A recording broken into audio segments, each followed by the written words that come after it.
여러분 안녕하십니까. 정책사 정창준입니다. 대선이 13일 앞으로 다가온 가운데 정치권에선 외연 확장에 공을 들이고 있습니다. 국민의힘에선 연일 이준석 개혁신당 후보에게 단일화 러브콜을 보내고 있고, 한동훈 전 대표는 김문수 후보 지원 유세에 나섰습니다. 민주당은 보수 인사들의 합류가 이어지고 있는 가운데 진짜 픽텐트를 강조하고 있습니다. 이와 함께 예상 득표율이나 낙승을 언급하지 말라며 몸을 낮추고 있습니다. 관련 내용 친한계로 분류되는 정현우 국민의힘 의원과 살펴보겠습니다. 3부에선 대선TV 토론회에서 신스틸러 평가를 받고 있는 권영국 민주노동당 대선 후보와 대선 전국 현안들에 대해 말씀 나눠보겠습니다. 2부 당당 토론에선 국민의힘 김희정 의원, 더불어민주당 권칠승 의원과 대선 현안 짚어봅니다. 정책기사는 유튜브로도 실시간 방송됩니다. 5월 21일 수요일 정책기사 출발합니다.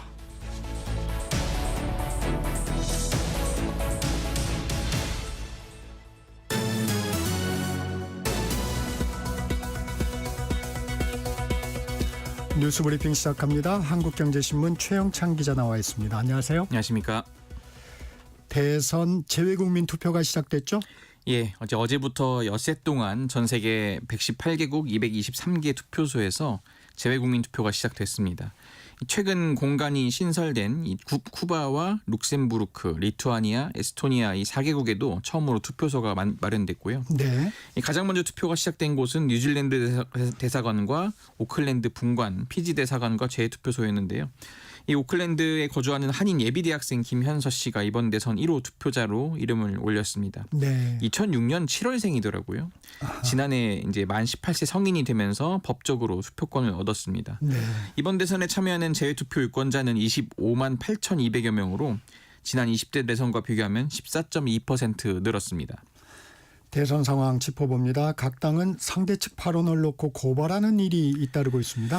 예, 지금 이게 최근 대선 유세전에서 이 뜨거운 이슈가 되는 게 이 커피 원가 공방입니다. 그렇죠. 예, 국민의힘 김문수 후보가 이제 커피 점주까지 대동해서 무대에 올랐는데요. 이 점주가 소상공인을 이렇게 매도할 수 있냐면서 이재명 민주당 후보를 이제 저격하는 이렇게 발언도 있었습니다. 김 후보가 그래서 이제 120원 커피라고 적힌 큰 컵을 흔들면서 호응하기도 했는데요. 이재명 후보는 이 논란을 피하지 않고 정면 돌파를 했습니다. 네. 이 후보는 어제 유세에서 120원짜리를 8,000원에 바가지를 씌운다는 식으로 내가 하지도 않은 말을 조작해서 자영업자를 비하했다, 이렇게 얘기하는 건 정말 잘못된 것이다, 이렇게 말을 했는데요. 네. 그러니까 경기도지사 시절에 이른바 계곡 정비 사업 과정에서 이 문을 닫게 된 닭 백숙집에게 다른 장사를 지원해 주겠다며 했던 말인데 앞뒤 맥락을 빼고 발언을 왜곡했다는 겁니다. 그러니까 실제로 6년 전 커피 한 잔 값은 원두값을 가정했을 때 120원 정도였다, 이런 주장이고, 이걸 마치 지금 원두값을 이야기한 것처럼 지금 국민의힘 쪽에서 부풀리고 있다, 이런 주장을 하고 있는 겁니다. 네.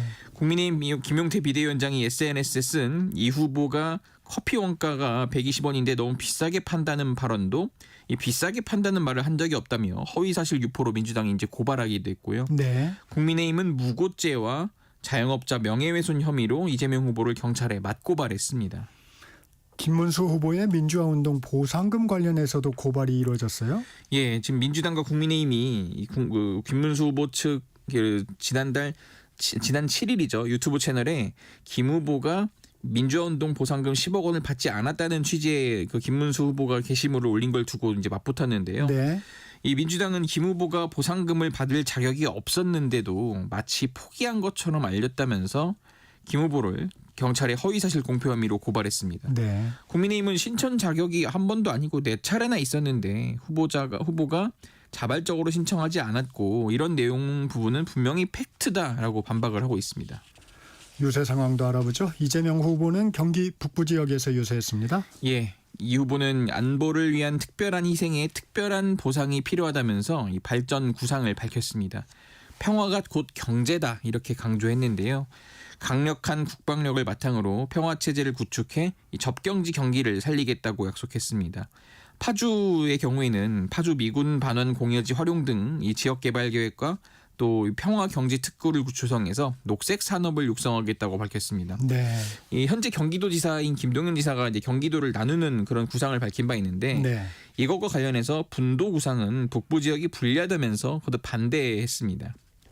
김문수 후보는 서울 영등포구 쪽방촌을 찾았죠? 예, 김문수 후보 서울 쪽방촌과 또 골목시장을 돌면서 사각지대를 해소하게 해야 한다고 강조했습니다.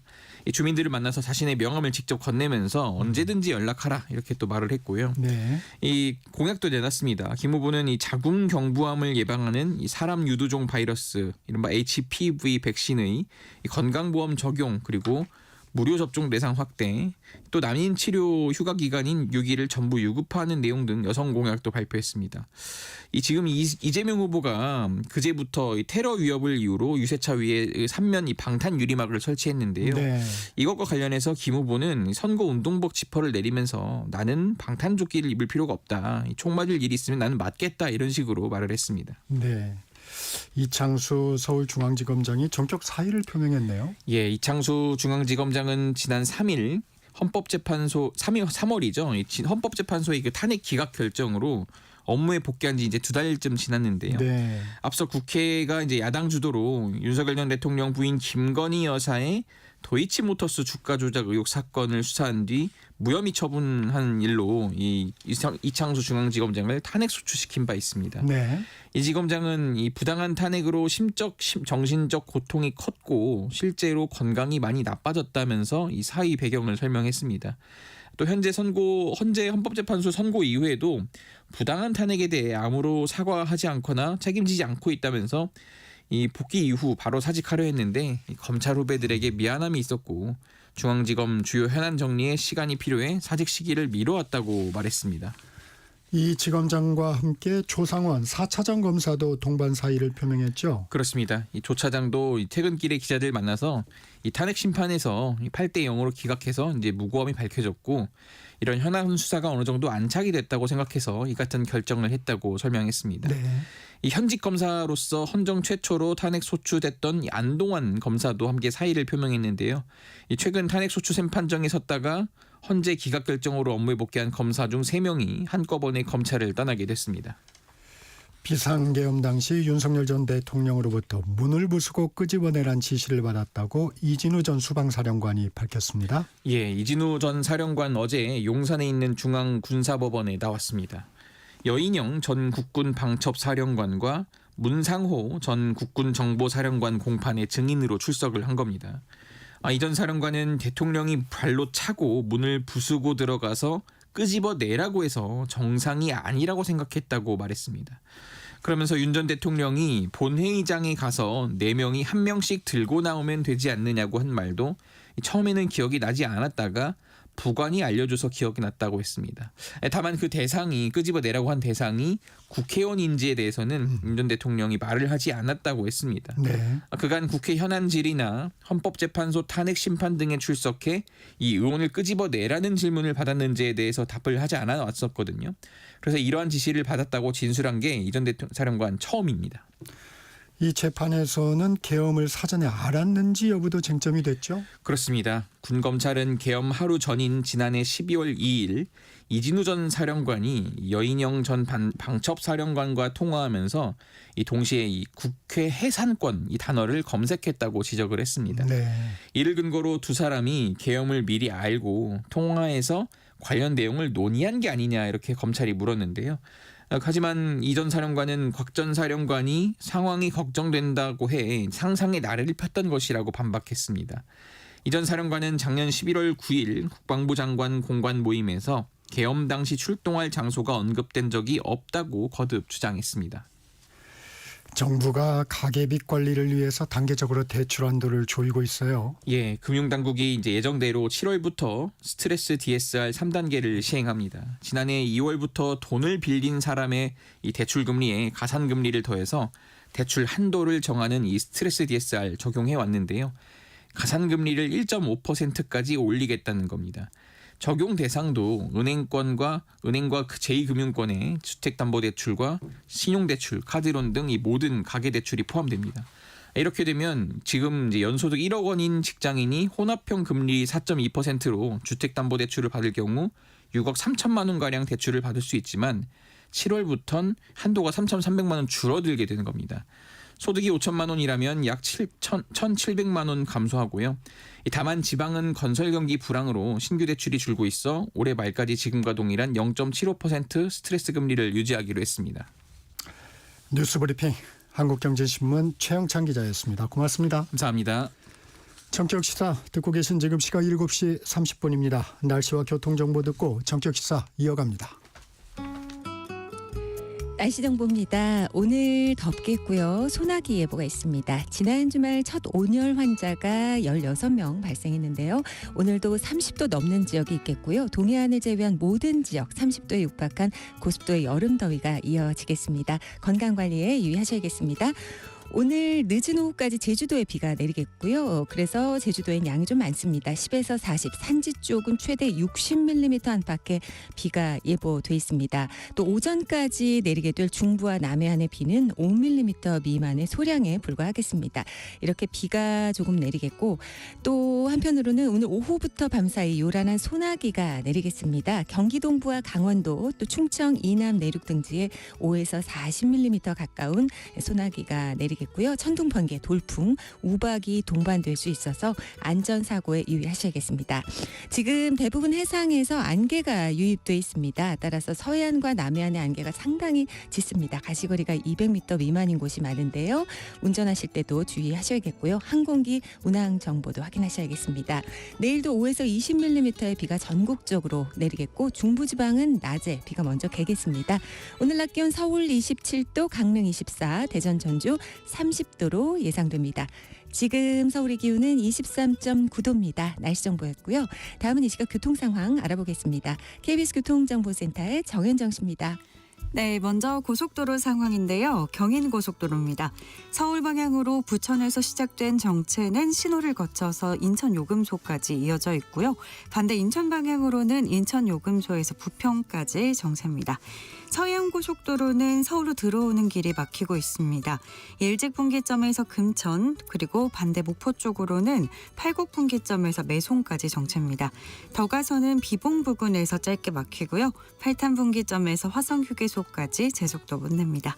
영동고속도로 강릉 방면인데요. 서창분기점에서 월곶분기점까지 정체고요. 반월터널에서 부곡까지 어렵습니다. 용인에서 양재터널까지 제속도 못 내고 있습니다. 한편 제2경인고속도로는 성남 쪽인데요. 문학에서 시작된 정체가 남동까지 이어지고요. 안현분기점에서 일직분기점 그리고 반대 인천 쪽으로는 남동분기점에서 막히고 있습니다. 서울 시내 상황은 대부분 막히는 가운데 내부순환도로 성산 쪽으로는 기름에서 정릉 사이 3차로 주의하셔야겠는데요. 고장난 차가 서 있습니다. KBS 교통정보센터였습니다.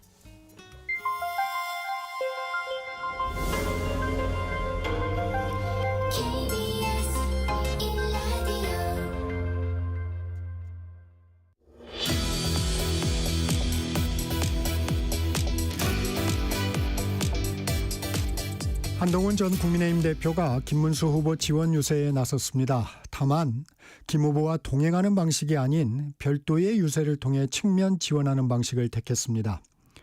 처음으로 유세를 시작한 곳은 부산 광안리였습니다. 이곳을 지역구로 두고 있는 국민의힘 정연욱 의원 전화 연결합니다. 정 의원님 안녕하세요. 네네, 반갑습니다. 네. 어제 부산 수영구 현장에서 한동훈 전 대표가 지원 유세를 했어요. 현장 분위기 어땠습니까? 네.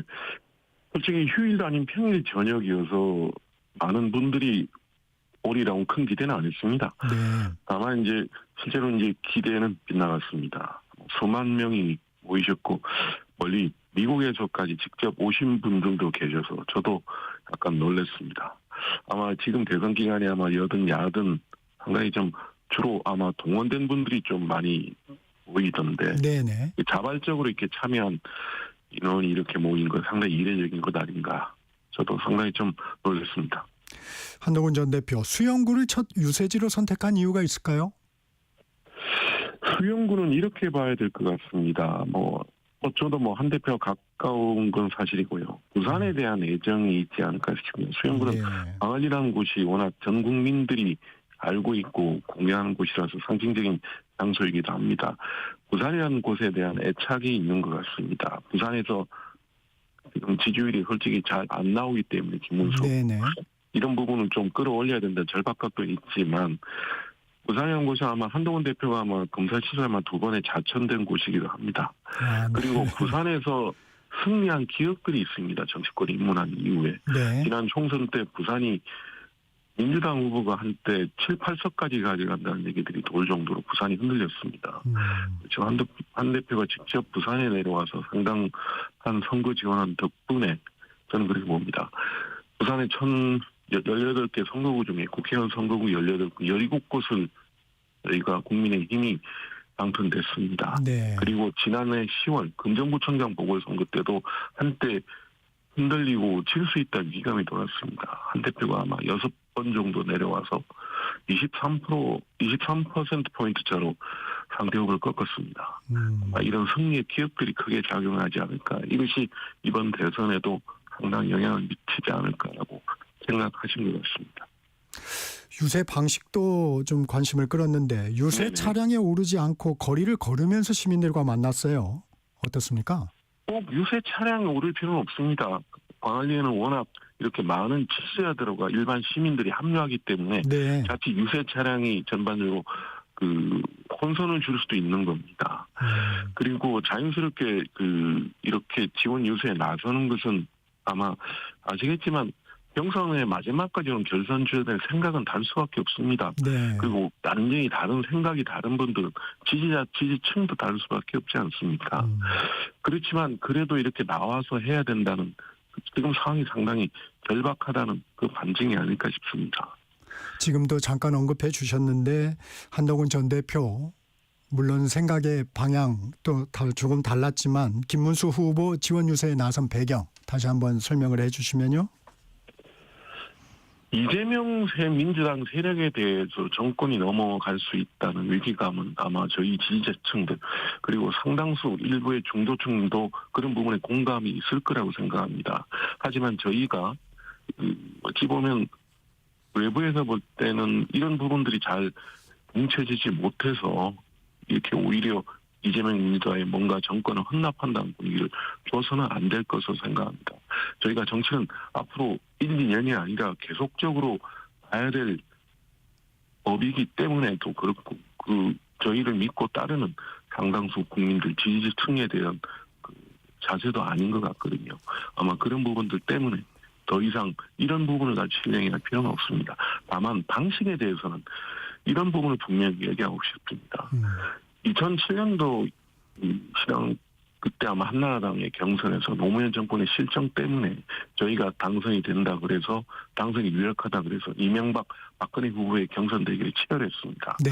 하지만 그때 박근혜 후보가 지면서 경선 승복을 선언했고 그때 당시 그것이 대세를 결정되었습니다. 박근혜 후보는 마지막까지 그렇다고 해서 선대에 합류는 하지 않고 마지막까지 독자적인 지원 유세로 했습니다. 그게 각자의 지지층들을 결합하는 시너지 효과를 기대하는 최선의 방식이었다 생각합니다. 2021년도 윤석열, 홍준표 결선 주자들도 그렇게 했습니다. 홍준표 대표도 선대에 들어가는 문제를 놓고 얘기하지 않았습니다. 원래 그렇게 하는 걸로 저는 정책 선례가 있다고 생각합니다. 그런 방식을 이번에도 택하는 거군요. 네, 그렇게 봅니다. 대선 승리를 위해서 한동훈 전 대표 3가지 요구를 했습니다. 탄핵 네네. 반대에 대한 사과, 윤 전 네네. 후보와의 당의 절연, 그리고 자유통일당 등 극단 세력과의 선긋기. 김문수 후보 여전히 입장차가 있죠, 이 부분에? 아마 그런 부분들이 당내에서 여러 가지 좀 이렇게 얘기들이 나오는 것 같습니다. 아마 한동훈 대표가 얘기한 이런 원칙들은 뭔가 내가 지원 유세를 가니 안 가니 한 조건이라기보다는 당이 새롭게 변화하고 쇄신해서 나가기 위한 최소한도의 요건이 아닌가 싶습니다. 네. 아마 김문수 캠프 내부에서도 극단 세력과의 손긋기 문제는 아마 조직의 기재를 하시는 분도 이런 우려를 제기하면서 캠프와 선을 발을 뗀 사실도 있지 않습니까? 아마 그렇다고 해도 이게 보수 성향의 유권자, 지지자들이 갖는 것은 이재명 민주당 세력의 정권이 넘어가서는 안 된다는 그 절박감이 더 크게 작용했을 겁니다. 그래서 이런 조금 생각이 다르고 해도 저희 입장에서는 적극적으로 이번 국민의힘 후보 김문수 후보 지지를 어떻게든 유도해내야 된다는 그런 생각입니다. 구주와 자유통일당 대선 후보가 후보직을 사퇴하고 김문수 후보 지지를 선언했습니다. 이런 부분은 국민의힘의 플러스인가요? 마이너스인가요? 저는 뭐 자유통일당 후보의 사퇴는 어느 정도 기정사실화 됐던 걸로 봤고요. 그건 뭐 그게 전 큰 어느 정도의 뭐 기대 효과가 있을지 모르겠지만 전반적으로 저희를 지지했던 지지층이나 중도 유권자들까지 돌리기에는 어느 정도 한계가 있지 않을까 저는 그렇게 생각합니다. 이 부산을 시작으로 이제 대구 서문시장, 청주 네. 육거리시장, 원주 중앙시장 등을 방문할 것으로 알려졌습니다. 한동훈 전 대표. 네. 이 일정에 좀 담은 의미가 있을까요? 뭐 일부에서는 뭐 특정 어떤 의원들과의 친소 관계 이런 건 뭐 저도 뭐 개인적으로 한두 표와 가까운 거 뭐 부인할 수 없습니다. 다만 네네. 그런 식의 정치적 비합보다는 가장 상징적인 장소를 거의 선택했다는 생각이 들지 않을까 싶습니다. 부산에선 광안리가 나름 가장 많은 인파가 모이고 전국적 명소라는 측면이 있고요. 대구 서문시장은 누가 봐도 대구의 상징 아닙니까? 모든 민심의 전파 역할을 하고 있는 곳이고 청주 원주는 그동안 이제 김문수 후보가 자주 못 갔던 지역 중에 하나를 선택하지 않았나 싶습니다. 그래서 그런 부분들을 종합적으로 고려한 것이고 상대가 지금 김문수 후보가 가지 못하는 지역을 이게 같이 공략하면서 여지 효과를 내겠다는 전략적 판단에 따른 것 아닌가 싶습니다. 정 의원님도 지적해 주셨지만 최근 여론조사를 보면 TK, PK 지역의 국민의힘 지지율이 좀 흔들리고 있다는 분석이 나옵니다. 네네. 한동훈 전 대표의 측면 지원이 좀 효과를 발휘할 수 있을까요? 물론 뭐 모든 선거에도 예단은 쉽지 않을 겁니다. 네. 하지만 저는 조금 전에 얘기했지만 부산에서 지난해 여러 가지 승리의 기억이라는 부분도 있고요. 대구 경북이나 이런 지역에서도 나름대로 이제 여러 가지 이제 지적이나 비판도 있겠지만 기본적으로 대선의 어떤 형태로든 대선을 그냥 넘길 수 없다는 절박감이 있다고 봅니다. 나는 분명히 지금 현재 각종 여론조사 지표상엔 좋지는 않습니다. 영남권 좋지는 않지만 우리나라는 대통령 중심제 국가에서 여야 1대1 구도라는 건 가장 선명하게 드러나게 돼 있습니다. 대선이 갈수록 가까워질수록 그런 부분이 선명해지고 제3지대의 역할은 갈수록 줄어들게 돼 있습니다. 역대 선거의 철칙입니다. 그렇게 되면 지금 현재 보수 지지층의 지지 리더들이 뭉치기 시작하면 자연스럽게 그 1대1 구도가 선명해지면 지금 같은 여론조사 수치는 나중에 다시 좁혀지게 될 수밖에 없다고 봅니다. 저는 결국 그런 효과가 발휘될 거라고 봅니다. 일각에서는 한동훈 전 대표가 차기 당권을 노리는 행보를 하는 게 아니냐는 지적도 있습니다. 어떤 말씀 주시겠습니까? 자기 당권이나 이런 부분들은 여러 가지 정치적 공학적 측면 아니겠습니까?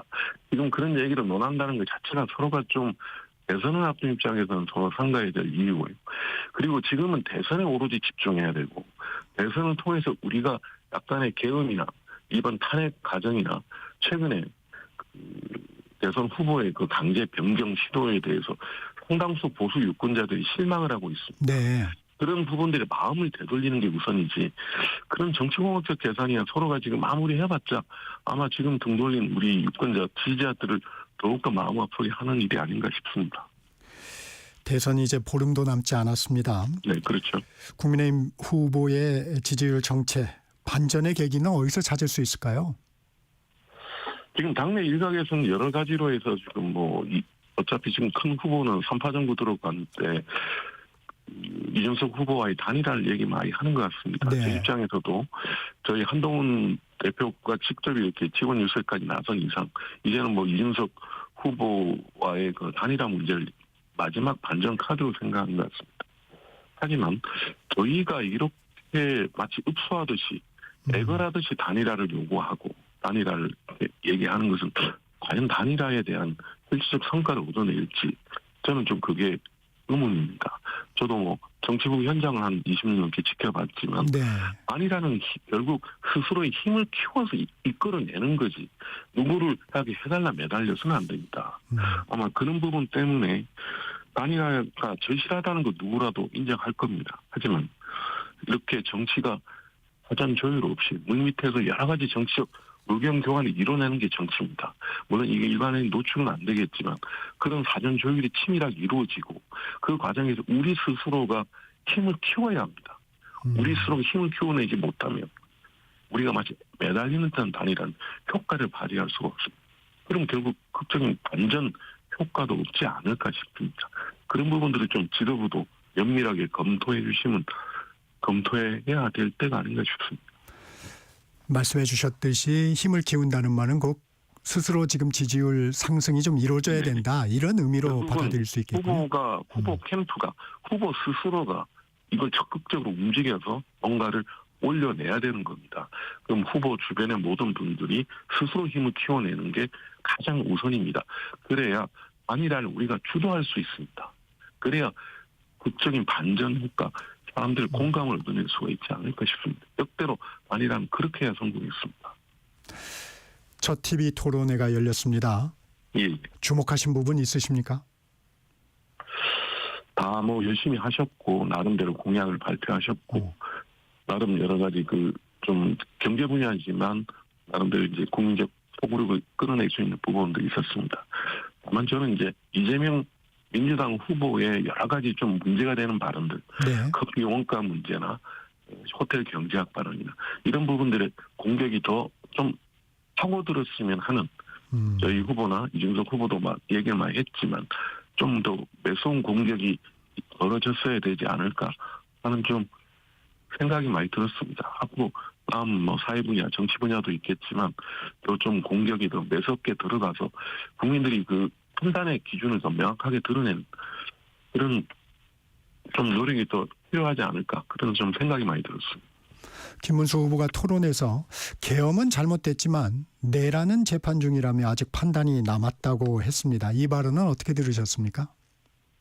예, 내란이라는 표현은 좀 민주당이 시작부터 내걸었던 하나의 프레임이라고 생각합니다. 네. 하지만 지금 이게 기소가 되는 상황에서 재판이 진행 중인 부분들은 저희가 그런 식으로 멀리 우리 문제가 아니다 식으로 보는 건 아닌 것 같습니다. 물론 내란이라는 프레임 자체는 저희도 공감하기 어렵습니다만 계엄이나 이 부분에 대한 더 철저한 사과, 저희가 사과를 해서 저희가 모두 무릎을 꿇자는 차원이 아니라 이걸 토대해서 저희가 보수 지지자들이 느끼는 가장 큰 문제는 부끄럽게 해서는 안 된다는 겁니다. 보수 지지자들은 부끄럽게 만들어버리면 투표장에 나가질 않습니다. 모든 뭐 여든 야든 지지자들이 부끄럽게 안아야 되고 당당하게 우리가 이렇게 됐으니 우리는 이렇게 하겠다고 나가는 것이 가장 당당한 선거 캠페인이라고 생각합니다. 이 탈당한 홍준표 전 대구시장이 윤 전 대통령이 탈당했기 때문에 김문수 후보를 지지하겠다는 얘기를 했고 또 민주당과 손잡을 일은 절대 없다고 말한 것으로 특사단이 전했습니다. 네. 홍 전 시장 어떤 방법으로든 국민의힘에 힘을 보탤까요?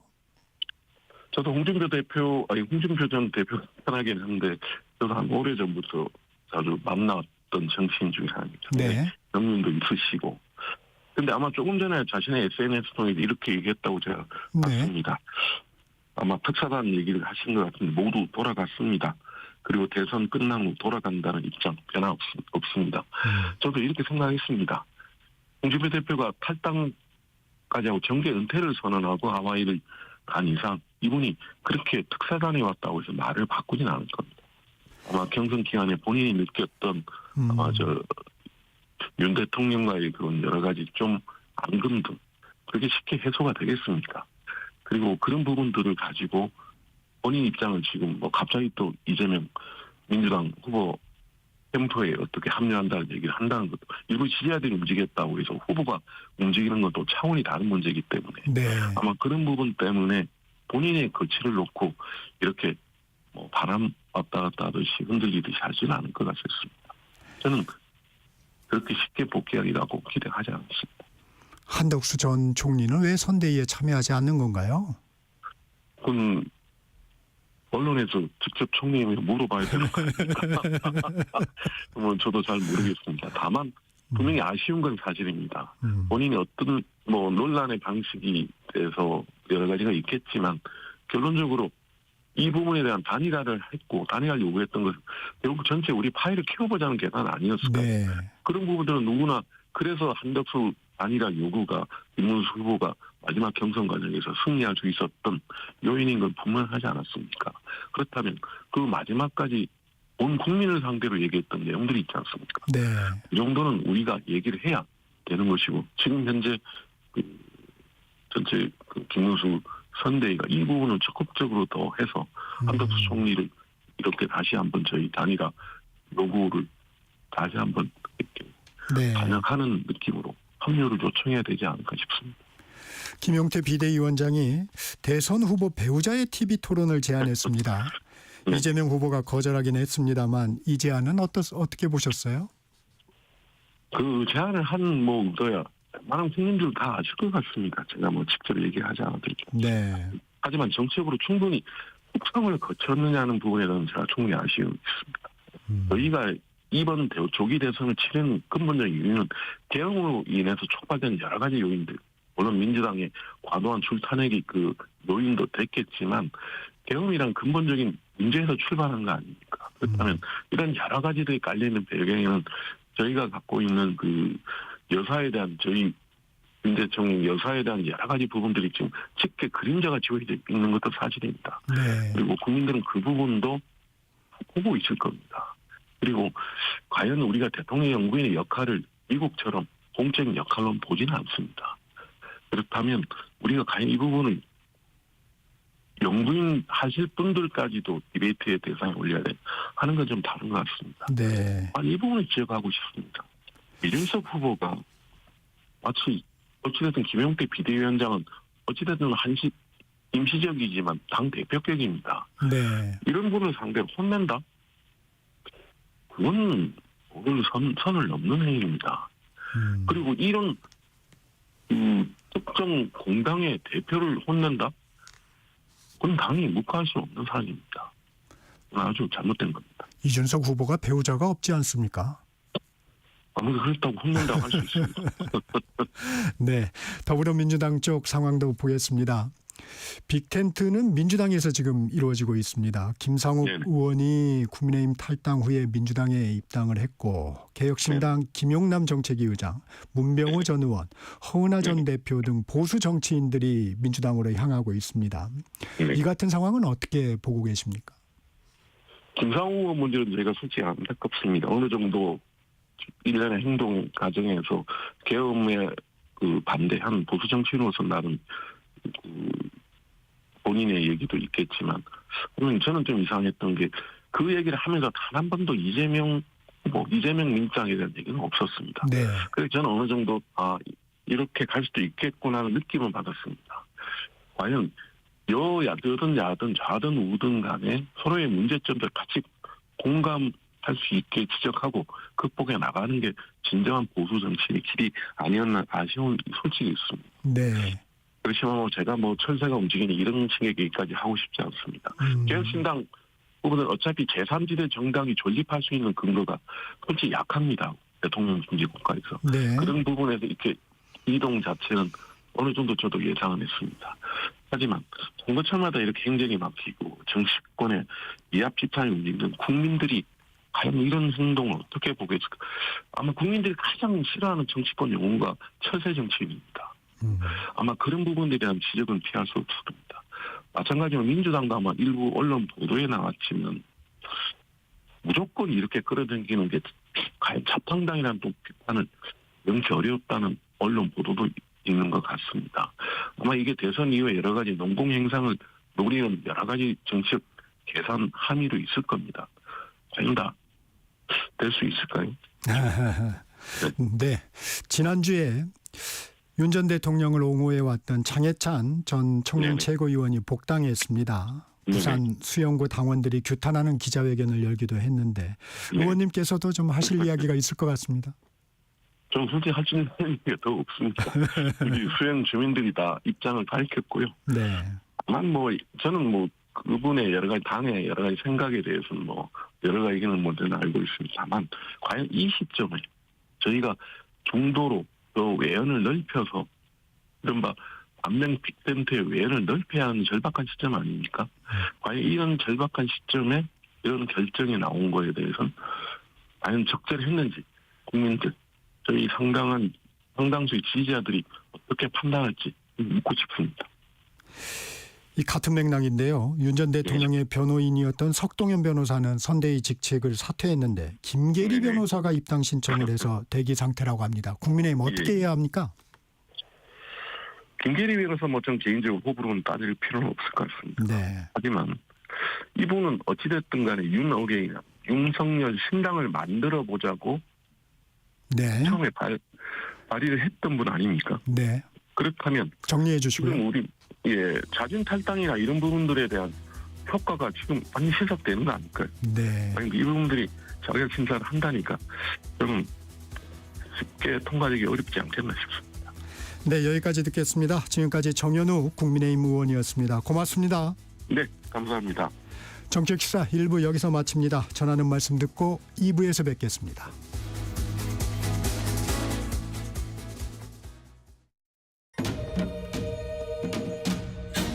광복 80년 KBS 라디오 캠페인 밸류업 대한민국.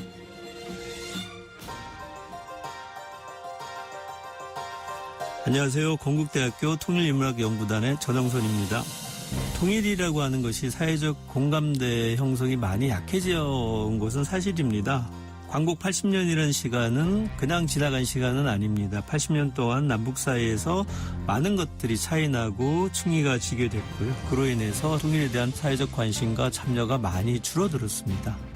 분단이라고 하는 것은 단순하게 정치적 제도만의 분단을 이야기하는 것이 아니라 서로 간에 차이지고 서로 간에 낯설게 만들고 서로 간에 반목하게 만드는 시간이라고 할 수가 있습니다. 이제는 광복 80년을 맞아서 한국 우리 민족의 미래와 국가 발전을 위해서 서로 소통하고 통할 수 있는 길을 모색해 나가는 성찰이 필요하다고 생각합니다.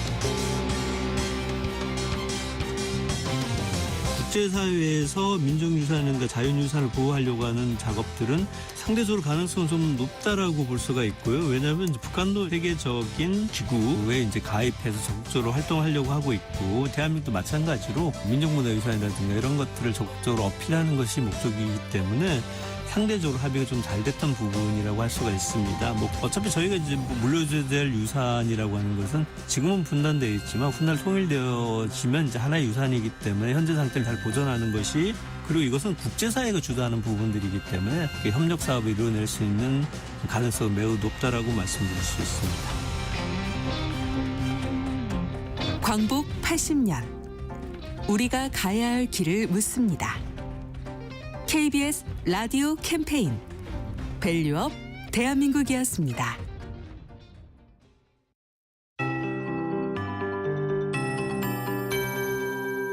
KBS 58분 날씨. 현재 서해안과 남해안에는 가시거리 200m 미만의 짙은 안개 낀 곳이 있습니다. 바다 안개가 유입됐기 때문인데요. 오늘 오전까지 이들 지역 안개가 짙어서 교통 안전에 유의하셔야겠습니다.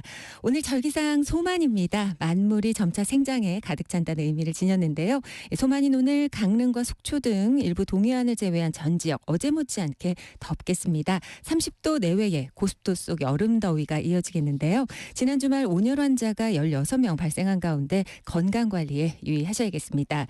현재 높낮이는 다르나 구름량이 많은 편입니다. 비나 소나기가 예상되는 하루인데요. 오늘 전국이 흐리겠습니다. 제주도에는 오후까지 10에서 60mm 안팎의 비가 내리겠고요. 그 밖에 중부와 남해안은 오전에만 5mm 미만의 비가 뿌려지겠습니다. 또 오늘 오후부터는 경기 동부와 충청 등 내륙 곳곳으로 소나기가 다소 요란하게 내릴 전망인데요. 천둥, 번개, 돌풍, 또 우박이 동반되는 곳이 있겠습니다. 안전사고에 유의하셔야겠습니다.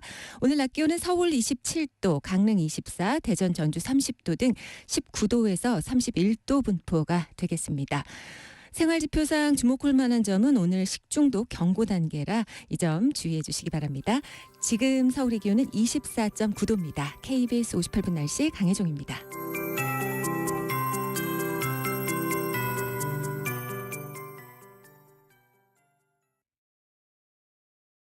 정성을 다하는 국민의 방송 KBS가 8시를 알려드립니다. AM 711kHz, FM 97.3MHz, KBS 1라디오입니다. HLKA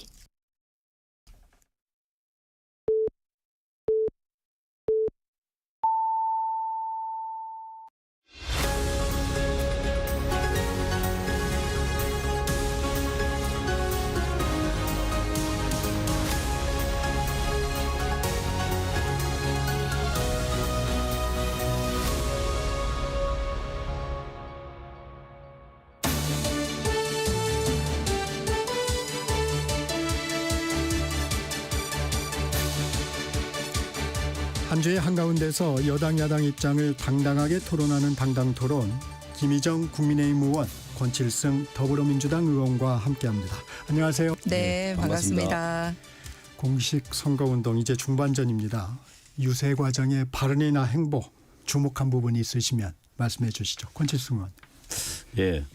우선 좀 기억에 남는 행보는 이제 경기도 첫째 유세를 제가 살고 있는 화성시에서 했습니다. 네, 그래서 저 현장에 저도 갔었는데 그런 일단, 것도 많이 의미를 부여하더라고요. 또 그렇습니다. 후보도 그 지역을 선택할 때. 그렇습니다. 그게 이제 화성 동탄 지역인데 거기가 경기도의 정말 새로운 중심이고 대한민국의 새로운 중심으로 발돋움하고 있고 이미 그 위치를 잡고 있는 도시인데 완전히 이제 신도시죠. 거기에 이제 첫 경기도 유세지로 잡았다는 것 자체가 좀 의미가 있죠. 거기에서 이제 이재명 후보가 국민의힘이 현재 보수 정당임을 포기했다 이런 이야기를 한 게 좀 저는 지금의 어떤 국민의힘에 대한 어떤 좀 가슴 아픈 이야기가 아닐까. 네. 국민의힘 입장에서 본다면요. 네. 그다음에 김삼욱 의원이 참된 민주보수의 길을 가고 싶다 이렇게 이야기한 것. 그리고 허은하 전 대표가 지금의 국민의힘이 과연 보수입니까? 이러면서 가짜 보수로 평가한 것. 이런 것들이 좀 기억에 많이 남는 그 이야기로 생각됩니다. 김희정 의원님은 어떻습니까? 지금 원님께서 말씀하신 경기도 동탄 방문하시고 이거 말씀하셨는데요. 잘 아시지만 두 분이 다 경기지사 하셨거든요. 그런데 말씀하신 동탄, 판교 이런 개발 전부 다 김문수 지사가 경기도지사 할 때 개발한 곳이고 성공한 곳이다라는 말씀드립니다. 그래서 굉장히 좋다는 말씀해 주셔서 감사하고요. 개발의 주역이 김문수 후보다라는 말씀드리면서 시작하겠습니다. 저희가 했던 것 중에서는 현장에서 많이 들렸던 얘기를 다시 이제 유세장에서 그거를 얘기를 하는 경우가 굉장히 많습니다. 네. 어제 김문수 후보가 하신 얘기 중에서는 도둑이 절도죄를 없애자고 한다라는 부분입니다. 비유인데요. 뭐냐면 지금은 민주당이 이 와중에도 대법원장 특검 추진하고 공직선거법 개정 시도를 하고 있습니다.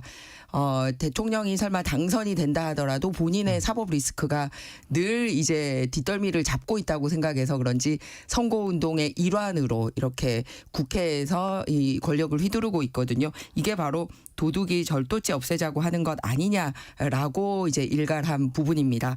그리고 다음으로 행보를 보면 연일 이 약자와의 동행 그리고 민생 현장 찾아가고 있는 부분입니다. 어제도 영등포 쪽방촌 찾아가서 어려운 이웃의 이야기를 경청했는데요. 그 전날도 서울시장과 함께 이 디딤돌이라든지 약자의 동행 관련된 서울 정책과 관련돼서 과거에도 함께 했던 부분 짚어보고 앞으로도 계속 함께 할 수 있는 부분 짚어보고 있습니다.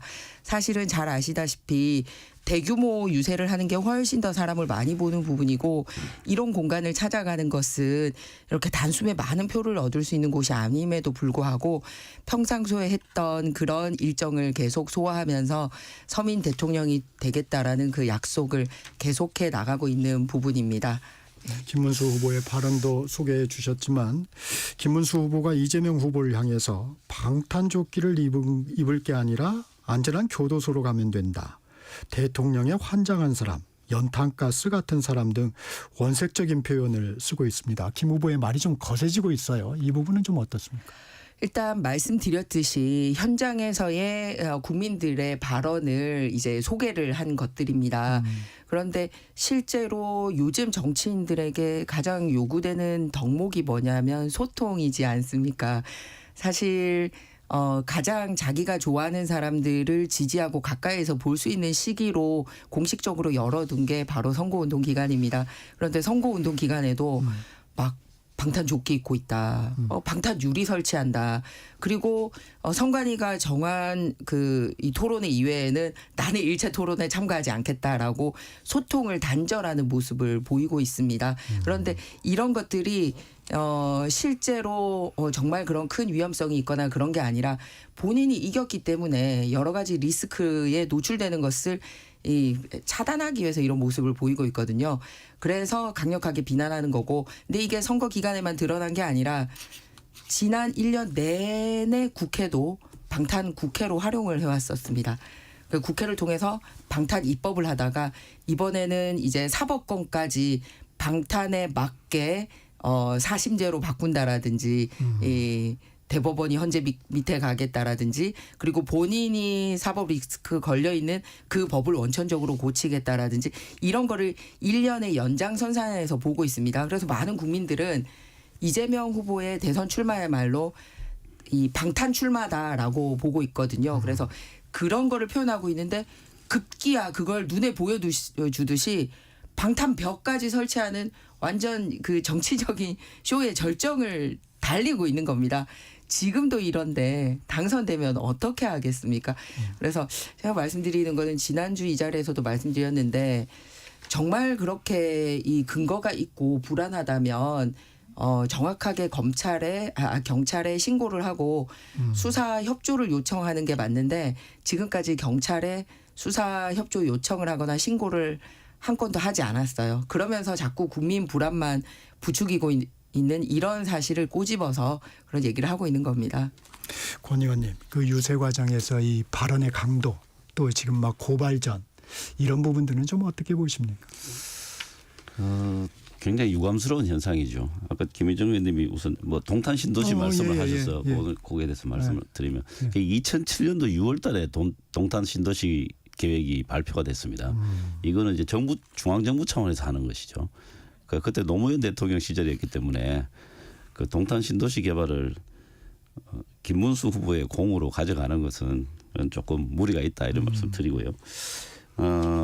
이 선거 과정에서 또 유세 과정에서 평상시보다 말이 조금 더 강해질 수 있는 부분들 또 지지자들을 향해서 조금 더 강한 어투의 표현들이 나오는 것 자체는 뭐 그럴 수 있다고 봅니다. 그렇지만 그 수준을 넘는 말들이 좀 있죠. 연탄가스 같다. 뭐 이런 식의 이야기들은 굉장히 유감스럽고요. 오히려 이제 그 전체적인 맥락을 보면은 실제로 이재명 후보 같은 경우에는 그 부산에서 사실 그 치명적인 테러를 실제로 당했던 사람 아닙니까? 그렇기 때문에 그 느끼는 위협의 강도는 굉장히 크고 또 실제로 있었기 때문에 보호해야 될 필요성도 굉장히 큽니다. 그리고 또 검찰이 정치적 기소를 한 사건을 가지고 이거를 다시 정치적 공세의 소재로 우려먹는다면은 이 자체가 정말 이 부정적인 사례라고 생각이 됩니다. 제가 이 부분 다시 바로 잡았으면 하는데요. 네네. 말씀하세요. 네. 동탄 개발 경기도지사 시절 김문수 후보가 한 게 맞습니다. 노무현 대통령이 이거 하라고 내린 게 아니고요. 경기도지사께서 개발을 해서 판교도 성공시켰고 동탄에 대한 개발 계획도 광교하고 좀 헷갈리실 것 같아요. 광교, 동탄, 판교, 평택, 파주까지 아닙니다. 모두 다 김문수 지사가 토지공사에서 하는 거기 때문에 중앙정부 차원에서 계획된 그리고 또 실시되는 사업입니다. 네, 다 찾아보면 나옵니다. 찾아보십시오. 찾아보십시오. 네, 이 커피 원가 120원 발언이 계속 파장이 이어지고 있습니다. 이건 어떻게 봐야 되는 건가요, 김희정 의원님? 네, 일단 그 서민 경제를 얘기를 할 때 가장 얘기를 많이 하는 게 이제 자영업자, 소상공인이지 않습니까?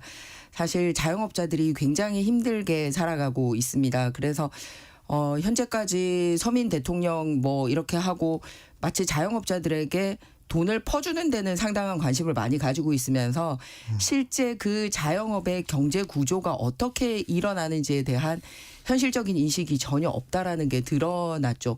소꿉장난하는지도 모르겠습니다. 그리고 이거를 피해 나가기 위해서 나는 그냥 원두 가격만 얘기한 거다라고 얘기하는데 원두 가격도 120원이 아닙니다. 원두 가격도 지역별로 또는 지역별 생산처에 따라서 차이는 있습니다만 600원에서 800원 사이 왔다 갔다 하고 있거든요.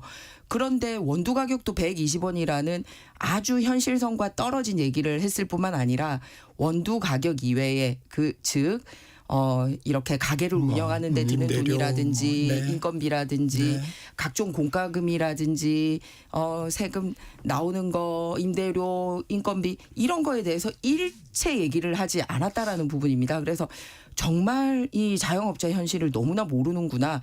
그리고 두 번째는 굉장히 뻥튀겨서 팔고 있는 것처럼 이렇게 둔갑시켰다는 겁니다. 원가에 대한 가격도 잘못됐지만 실제 팔고 있는 커피 가격도 8,000원, 10,000원씩 팔고 있지 않습니다. 그러다 보니 많은 사람들이 비판하는 게 현실 정치 너무 모르고 현실 물가 모르는 이유가 너무 법카만 써서 그런 거 아니냐라는 이런 비판들이 나오고 있는 것도 바로 이 지점입니다. 네. 그래서 그러면은 사실 빨리 내가 잘못 알았다. 이렇게 사과를 하고 가야 되는데 내가 옳다고 끝까지 내가 맞다고 하면서 이 문제 제기를 했던 김용태 우리 비대위원장을 선관위에 고발하더라고요. 그러니까 본인의 인식이 잘못됐다라는 거를 인정 못하는 그런 태도에서부터 이 상당히 소통에 문제가 있겠구나라는 생각이 드는 겁니다. 그래서 120원 발언에서 한 번 죽고 그거를 사과하지 않는 모습에서 더 이 자영업자들의 가슴에 피멍이 들고 있는 겁니다. 그래서 현실 인식 이래서 이 커피 가게 운영도 못할 정도의 분이 어떻게 나라 경제를 운영하겠느냐라는 것을 단적으로 보여준 사례라고 생각합니다. 이재명 후보는 맥락을 좀 봐달라 이렇게 얘기하고 있는데 커피 점주들도 좀 화가 난 것 같긴 합니다. 네. 그런데 그 발언 자체를 이제 이 정치적으로 해석하고 왜곡하고 하는 것 이게 사실 더 문제입니다. 뭐 사실관계를 더 찾아보고 뭐 커피 원가도 커피에 따라서 많이 다르지 않겠습니까?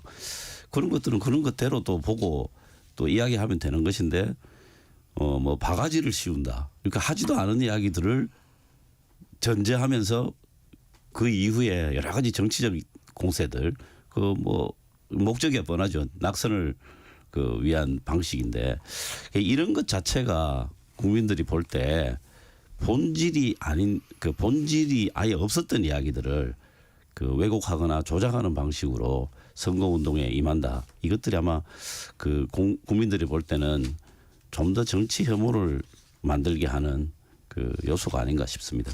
아니 네. 본질이 없었다는 게 무슨 말입니까? 그렇죠. 이재명 후보가 정확하게 얘기를 했습니다. 커피 원가가 120원이고 8,000원 그러니까 바가지를 씌운다 뭐 이런 이야기를 한 적이 없잖아요. 그렇죠. 네. 근데 120원짜리를 8,000원이나 10,000원에 팔고 있다라고 얘기한 것 자체가 바가지 씌우고 있다라고 정립을 했기 때문에 하는 거죠. 붙이는 거죠. 그러면 120원짜리 그러니까 원가가 얼마냐 이런 것들은 아마 커피의 종류, 원두의 종류 뭐 등등 그다음에 또 이제 커피숍을 운영한다든가 하는 경우에 들어가는 여러 가지 다른 부대 비용들이 있지 않습니까? 그런 것들이 다 원가에 나중에 들어가는 것이죠. 그래서 그런 부분들에 대해서 차분하게 이야기를 하면 되는 거지. 이건 뭐 바가지를 씌운다 이런 식으로 바로 프레임을 짜는 것 이 자체가 잘못됐다는 뜻이죠. 그런 의도에서 이재명 후보께서 말씀을 하셨기 때문에 그럽니다. 굉장히 싼 원가 들여서 굉장히 비싸게 팔 수 있는 이런 게 커피라고 콕 찍어서 얘기를 한 거고. 그러니까 거기서부터 잘못된 거죠. 그거 하지 않은 이야기잖아요. 120원짜리 그 이야기를 안 하는 거죠. 120원짜리 8,000원, 10,000원 팔고 있는데 당신들 닭 파는 사람 당신들 뭐 하냐라고 얘기한 거에서 해석은 각자 나름인데 그거를 바가지로 해석하지 않는다라는 것 자체가 이해가 안 되고요. 다시 원점으로 돌립니다만 저는 1번 사과를 해야 됩니다. 지금이라도. 그리고 2번은 내가 참 현실을 몰랐구나라고 인정을 해야지 그다음 나아가는데 나 그런 식으로 발언한 거 아니다. 이런 태도 자체가 국민들의 그러니까 더 가슴에 피멍 들이고 있는 겁니다. 유세 상황은 이 정도에서 정리하시죠. 네. 빅텐트 얘기 좀 해보겠습니다. 오히려 민주당에서 활발합니다. 김상욱 의원의 민주당 입당, 개혁신당 출신의 김용남, 문병호, 허은하 전 의원의 이재명 후보 지지. 이 부분은 지금 어떻게 보고 계세요? 보수 인사들이 지금 민주당으로 많이 옮겨가고 있습니다. 네. 그게 텐트입니까? 철이 됐네요. 선거철. 네. 선거철 되면은 철새들이 날아들고 있지 않습니까? 그런데 이 정확하게 시기에 맞춰서 왔다 갔다 하는 익조들이 아니고요. 해를 주는 새들로 보여집니다.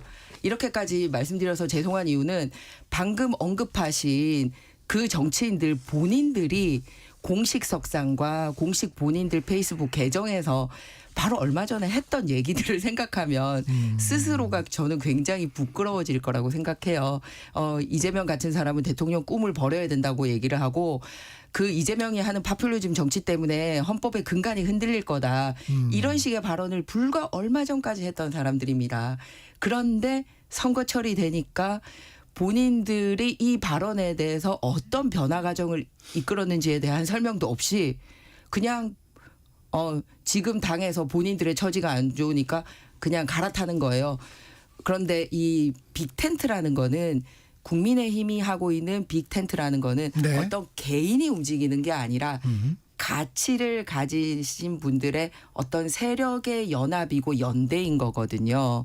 그런데 지금 민주당에서 일어나는 일들은 누가 같이 움직이거나 그런 게 아니라 개인적으로 정치적인 입지가 문제가 생기거나 이 무슨 있는 당에서 갈등을 일으켰던 사람들이 한 몸 움직이고 있는 거라고요. 그렇기 때문에 그거를 동일선상에서 놓고 보면 안 된다라는 말씀을 드리고 싶습니다. 예, 그래서 국민의힘이 하고자 하는 거는 87년 헌법이 이제 생명을 다했기 때문에 새롭게 국민들에게 국가를 새롭게 잘 수 있는 개헌연대고 그리고 이재명 세력이 하고자 하는 이런 헌법 파괴 행위에 대응하는 자유민주주의의 가치를 지키고 헌법을 수호하자라는 그런 자유민주주의 연대이고 그렇게 하기 위해서는 선거를 이겨야 되기 때문에 선거연대 그리고 당선된 이후에는 국정의 가치를 함께하는 국정연대까지 함께하는 거고요. 한 명이 오는 게 아니라 그런 식으로 이재명 세력에게 쫓겨났던 진정한 호남 보수 세력 그리고 이준석 후보와 같이 지금의 국민의힘과는 생각은 같지만 개혁에 있어서 약간의 생각이나 이런 토론의 과정에서 이 아쉬움이 있었던 그런 이제 보수 개혁 세력 이런 분들이 함께 하려고 하는 거고요. 민주당에서 지금 일어나고 있는 거는 말 그대로 개인들이 자기 잘 먹고 잘 살자고 한 명씩 움직이고 있는 거고 그래서 모양새가 완전히 다르다 이런 말씀 드리고 근데 싶습니다. 김희정 의원님 이런 부분도 좀 움직임이 있잖아요. 지금 홍준표 전 대구시장 지지자 모임이라든가 박근혜 전 대통령 지지자 모임이 이재명 후보 지지를 선언했어요. 일단 개별 한 사람 한 사람의 움직임은 그렇다고 치더라도 다 보수를 지지했던 지지자 모임에서 움직임은 조금 심각하게 봐야 되는 거 아닌가요? 어떻습니까? 저희들이 일단 내부적으로는 후보를 선출하는 과정에 있어서 여러 경쟁자들이 있었는데 분명 잡음이 있었고 국민들이 보기에 부끄러운 장면들이 있었습니다. 그런데 그거를 늦지 않게 당원들과 국민들께서 바로잡아 주신 부분에 대해서는 굉장히 감사하게 생각을 하고 있고 당 지도부나 국회의원들은 그 부분에 대해서 반성하고 부끄러워하고 있는 상황입니다. 그래서 후보 등록되기 전에 빨리 봉합이 된 부분에 대해서는 굉장히 바로잡아 주신 당원들과 국민들께 감사하고 있고요. 그 말씀하셨죠. 네. 그리고 그런데 그 과정에서 다른 후보들을 지지하셨던 분들은 야, 니네가 이런 모습 보인 거에 대해서 부끄럽고 그러다 보니 내가 지지하는 후보가 떨어진 거 아니냐라고 아쉬움을 가지는 분들이 분명히 있습니다. 그래서 그런 분들의 이제 이탈이 있는 거고요. 이거는 역시 선거철 어디나 있고 마찬가지로 지금 국민의힘에도 거꾸로 민주당이나 개혁신당에서 이렇게 지지하고 있는 세력들이 날마다 있습니다. 그래서 그거는 쌍방이 똑같다라는 말씀을 드리고요. 네. 그리고 최근 들어서 이제 홍준표 후보님이나 이제 우리 한 전 대표님이나 이렇게 각각의 방식으로 김문수 후보나 국민의힘을 지지하는데 동참을 해나가고 있습니다. 그래서 이런 부분에 대해서 하나로 모여가는 방향성이 있다는 것에 한 번 더 이 기회를 주셨으면 하는 바람입니다. 권칠승 의원님 빅텐트에 대해서. 예, 지금 국민의힘을 비판하거나 또는 국민의힘에 몸을 담고 있다가 탈당하시는 정치인들 이런 분들의 그 면면을 한번 보면요. 사실 그동안 정통 보수를 자처해 왔고 또 국민의힘 지지자들로부터도 그렇게 인정을 받던 사람들입니다. 예를 들면 윤여준 전 환경부 장관, 또 뭐 이석연 전 법제처장, 그리고 뭐 권오울 전 의원, 그리고 조갑재, 그다음에 정규재, 주필 이런 분들이 지금 국민의힘을 강력하게 비판하고 있습니다. 김상욱 의원도 마찬가지로 이제 그런 이야기를 했었죠. 네. 그런데 이런 분들의 그 이야기를 제대로 듣지 않았기 때문에 지금 국민의힘이 정치적으로 상당히 어려운 상황에 들어와 있습니다. 그런데 지금도 그 이야기를 안 들어요. 그래서 저는 그 국민의힘 미래가 상당히 좀 어둡다는 생각이 좀 듭니다. 지금이라도 이분들의 이야기에 귀를 좀 기울여야 됩니다. 홍준표 전 대표가 페이스북에 이런 글을 올렸더라고요. 네. 자신들이 국민의 짐이 된 줄도 모르고 노년층들만 상대로 국민의힘이라고 떠들고 있다. 대선이 끝나면 한국의 정통 보수주의는 기존 판을 갈아엎고 새 판을 짜야 할 것으로 보인다. 이렇게 이제 예언하듯이 이야기를 했는데 이게 저는 자연스럽게 그렇게 될 가능성이 많다고 봅니다. 그래서 앞으로 국민의힘에서는 이런 주장들을 그냥 정치적 유불리 뭐 이런 차원에서 볼 게 아니라 당의 새로운 쇄신 또 당이 나가야 될 방향을 잡는 데 있어서 큰 나침반으로 삼고 충언으로 받아들여야 합니다. 지금처럼 이 뭐 내란을 뭐 옹호한다든가 또 뭐 극우적 발언을 아주 서슴없이 한다든가 이렇게 해가지고는 아마 당의 미래가 없을 것입니다. 그래서 정상적인 정당, 정통 보수의 정당 이런 길을 가겠다면 이분들의 이야기에 먼저 귀를 기울이는 것이 빅텐트고 뭐고 시작할 수 있는 그 기초가 될 것이라고 봅니다. 김희정 의원님이 가장 경계하는 또 극우라는 말을 또 쓰셨습니다. 예, 민주당이야말로 프레임을 자꾸 하려고 하는데요. 이 부분에 있어서 좀 대답해 보실 게 극좌 그리고 진짜 내란 정당으로 해산됐던 통진당하고 지난 총선에 이어서 이번 대선에서도 연합을 하고 있는 민주당이 대답을 해야 될 부분이라고 생각합니다. 뭐냐 하면 진보당은 지금 강령이나 총선 지난번 총선 이렇게 공약 등에서 보면 주한미군 철수 그리고 재벌 해체 그리고 모든 에너지 공짜 그리고 국가 이 행사 때 있어서의 애국가 부르는 거를 거부하고 이렇게 했던 당입니다. 그리고 지금도 역시 강령의 이 부동산 거래 허가제라든지 그리고 주한미군 철수라든지 이런 거 다 내걸고 있거든요. 이런 부분에 대해서 저희는 말씀드렸듯이 가치를 공유하고 빅텐트를 치는 반면에 민주당은 이런 진보당하고 무슨 정책과 가치를 공유하고 있기 때문에 같이 합니까? 그렇기 때문에 본인들이 극자기 때문에 우리한테 자꾸 극우라고 얘기를 하고 있는데요. 말씀드렸듯이 저희는 나갔던 김상욱이나 이런 사람들은 과거에 문재인을 지지하는 변호사 모임을 했다가 그쪽 지지 세력으로 활동을 했었는데 보수의 가치를 하고 싶다라고 해서 우리 당에서 공천도 주고 하고 당선됐는데 역시 당선되자마자 본색을 드러내고 다시 또 저쪽으로 가고 그런 상황입니다. 그렇기 때문에 앞서 윤여준 전 의원님 같은 경우도 이미 문재인 대통령 때부터 그쪽 가서 지지를 하신 분이고요. 그렇기 때문에 마치 지금 우리 당에서 본인들의 가치를 실현하려고 최근까지 노력했다가 간 사람인 것처럼 얘기해서는 안 된다는 것과 민주당이야말로 극좌 친북적인 세력들이랑 함께 하고 있는 부분에 대해서 국민들에게 정확하게 얘기해야 되지 않나 이렇게 생각을 합니다. 그 진보당의 그 강령이나 정책 다 감안하시고 함께 하신 건지 답을 주셔야죠. 내란이나 반국가 단체 성격 이런 차원에서 정당을 평가한다면 국민의힘이야말로 거기에서 벗어나기가 어려울 겁니다. 국민의힘에 대해서는 프레임인 거고요.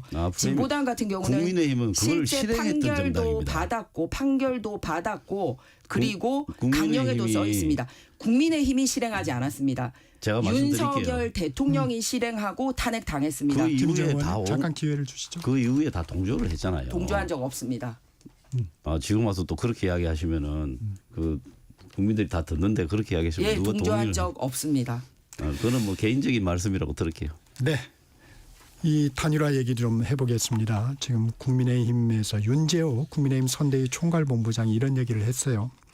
단일화는 합쳐서 이길 지지율이 돼야 협상이 가능하다. 지지율 상승이 성결 과제라고 했습니다. 이준석 후보도 비슷한 맥락으로 그게 논리적 구성이 맞다는 입장인데 이 부분에 대해서는 동의하시죠? 네, 그렇습니다. 아무래도 그 이준석 후보는 또 영민하신 분이고 하니까 기왕이면 확실하게 본인의 이 단일화로 이길 수 있다라는 확신이 들 때 더 이 원동력이 생기지 않을까 하고요. 그런 면에서는 좋게 보고 있는 게 이제 선거운동 시작한 지 딱 9일 지났습니다. 그래서 계속 올라가고 있는 상황이고 오히려 이제 이재명 후보 같은 경우는 박스권에 갇혀 있는 상황입니다. 그래서 아직까지 비등한 상태까지는 안 됐지만 어제 여론조사 한 군데서는 이제 그 오차 범위 안에 들어간 여론조사도 하나가 발표되고 했기 때문에 계속 올라가는 상황이 된다면 또 이준석 후보도 기왕 가치를 공유하고 있기 때문에 생각하지 않을까 생각하고요. 이준석 후보가 특단의 방법이 있지 않겠냐라고 열어둔 얘기도 하고 있는 상황입니다. 네, 권칠승 의원님, 그 단일화에 대한 전망은 좀 어떻습니까? 이준석 후보의 반응을 봐서는 뭐 전혀 단일화할 가능성이 없어 보입니다. 그래서 뭐 그거는 뭐 양당의 후보들이 또 뭐 당연히 알아서 할 이야기이겠지만 할 일이겠지만 이준석 후보의 태도를 봐서는 그럴 가능성이 전혀 없어 보이고요. 아까 자강론 비슷한 걸 이야기를 들었는데 뭐 서로 각자의 위치에서 각자의 정책을 가지고 또 특히 국민의힘 같은 경우에는 지난 3년간 그 국정을 운영했던 정당이기 때문에 거기에 대한 평가를 가지고 선거에 임하면 된다 이렇게 봅니다. 네. 한 가지 더 새미래 민주당 그 전병헌 대표의 최근 행보도 좀 소개를 하고 싶은데요. 오히려 민주당 안에서 이낙연 전 총리나 전병헌 대표 같은 경우가 오히려 이재명 대표보다도 훨씬 더 과거부터 민주당에서 핵심으로 활동을 하다가 네. 지금의 이재명 세력하고는 맞지 않는다라고 해서 이제 새미래 민주당을 만들었지 않습니까? 그래서 현재 하고 있는 이 행태가 민주당의 행태가 잘못됐기 때문에 반 이재명 그리고 친헌법 가치라는 명분 아래 네. 같이 할 수 있다라는 부분을 어제 김용태 비대위원장과 만나서 이 공감대를 형성했다는 걸로 알고 있습니다. 네. 주제를 좀 바꿔보겠습니다. 어제부터 한동훈 전 대표가 김문수 후보 지원 유세에 나섰습니다. 한동훈 효과는 어떻게 보세요? 일단 과거에도 그 소위 보수 진영에서 가장 치열하게 이 경선을 했던 사례가 예전에 이명박 대통령님하고 박근혜 대통령님이 그렇죠. 경쟁했을 때는 경선의 시기도 굉장히 길었고 두 분의 지지세도 굉장히 각각이 공고했었습니다. 그런데 그때 먼저 이긴 쪽이 이제 이명박 대통령 쪽이었었거든요. 그때 당시 박근혜 이제 대통령님께서 별도의 유세단을 구성을 해서 지지를 해주신 게 굉장히 이 이명박 후보 당시 당선되는데도 도움이 됐고 그 이후에 박근혜 대표님이 본인의 지지세를 얻는데도 굉장히 도움이 됐었던 좋은 사례가 있습니다. 그래서 이번에도 후보가 짧은 시간 내에 다 돌기 힘든 곳을 별도의 유세로 이 한동훈 전 대표가 이렇게 유세를 해주시는 거는 분명히 김문수 후보와 국민의힘 승리에 도움이 될 거라고 생각합니다. 권칠승 의원님 좀 시간이 짧습니다만 네, 한동훈 전 대표 동반 유세는 안 하고 별도 유세를 합니다. 네, 이제 그게 그 형식이 굉장히 중요한 건데요. 저는 뭐 마지못해서 대선 이후에 책임 회피용으로 알리바이 선거운동을 하고 있다 이렇게 보여지고요. 대선 자체에는 뭐 별 효과가 없을 텐데 한동훈 전 대표 입장에서는 그 개인 지지자들에게 뭔가 메시지를 던지는 행보다 이렇게 봅니다.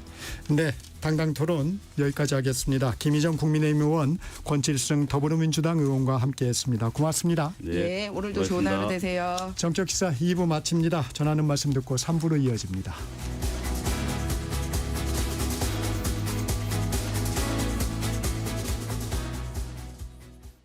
잠시 후 8시 반부터 일부 지역국에서는 해당 지역 방송을 보내드립니다.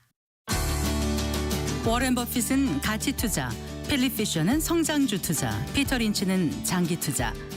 방법은 달라도 목표는 하나. 성기영의 경제쇼가 성공의 길로 안내합니다. 깊이 있게, 명쾌하게, 지금 이 시대 경제에 관한 모든 것을 알려드립니다. 평일 오후 4시 5분 성기영의 경제쇼와 함께하십시오.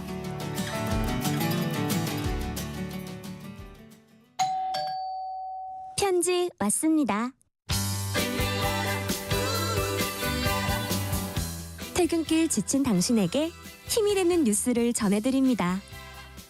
매일 저녁 5시 5분 당신과 함께 읽는 세상 이야기 KBS 1라디오 뉴스레터 K 지금 시각은 8시 30분입니다. KBS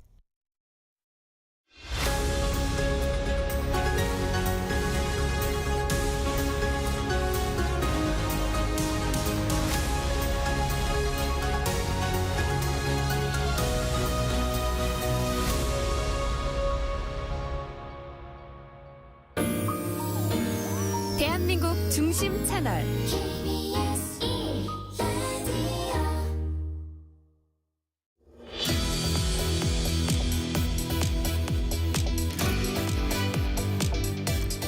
정적 인터뷰, 이번엔 권영국 민주노동당 대선 후보 전화로 만나보겠습니다.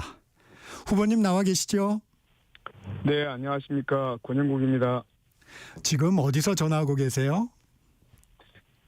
예, 방금 10분 전에 제주 공항에 내렸습니다. 예. 어려운 상황인데 전화 주셔서 감사합니다. 네. 오늘 일정은 좀 어떻게 되시나요? 오늘 제주 일정인데요. 제주도에 여러 이제 현안들이 있어서 제주 제2공항 문제도 있고 또 제주 4.3 항쟁 유족들도 만나고요. 그리고 노동정책과 관련해서도 있어서 신제주 로타리 유세도 하고 네 여러 일정들이 있어서 다 기억하지는 못하고 있네요. 네. 너무 많습니다. 네. 현재 네. 권 후보께서는 정의당 소속이시죠?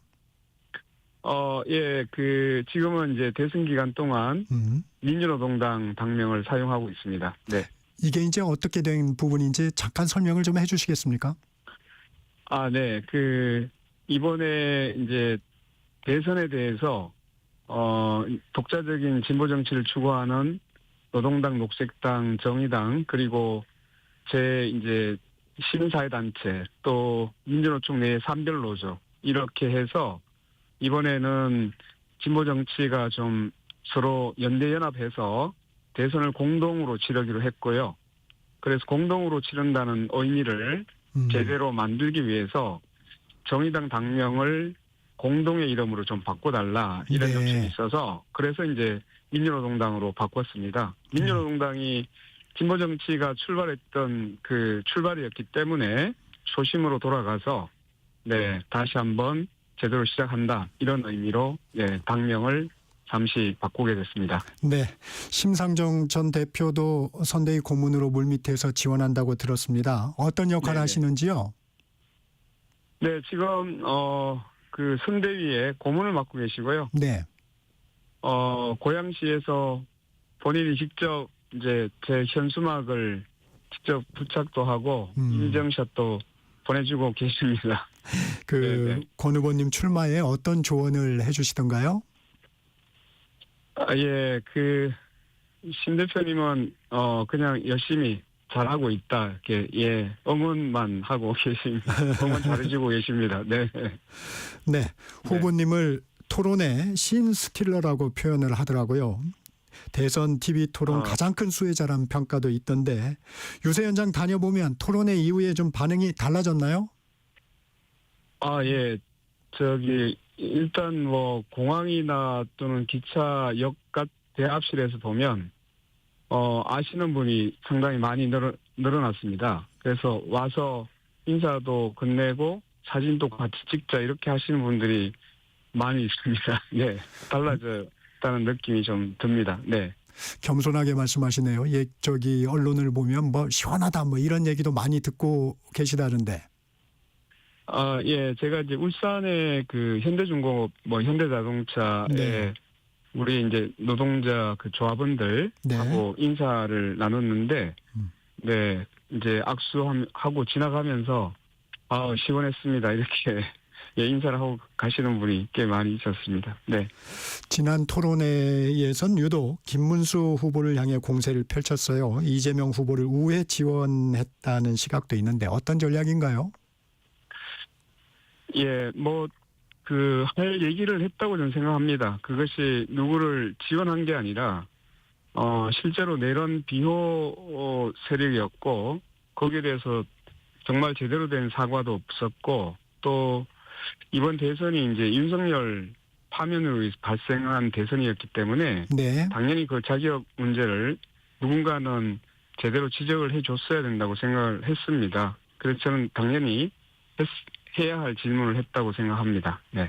후보께서는 이재명 후보를 향해서 정권 교체와 내란 종식에 대해 뜻을 같이 한다고 했는데 단일화에는 선을 그었어요. 어떤 이유입니까? 내란 종식과 사회 대격이라고 하는 큰 두 가지 우리 핵심 과제를 가지고 있는데요. 제대로 된 내란 종식은 우리 사회가 우리 삶을 바꾸는 사회적인 어떤 개혁 이런 것들이 완성될 때 진정한 내란 종식이 있을 거라고 생각을 하고 있습니다. 그래서 저는 사회 대개혁이라고 하는 중차대한 과제를 또 제 위치에서 그 역할을 다하고자 합니다. 후보께서 생각하는 내란 종식은 어떤 모습인가요?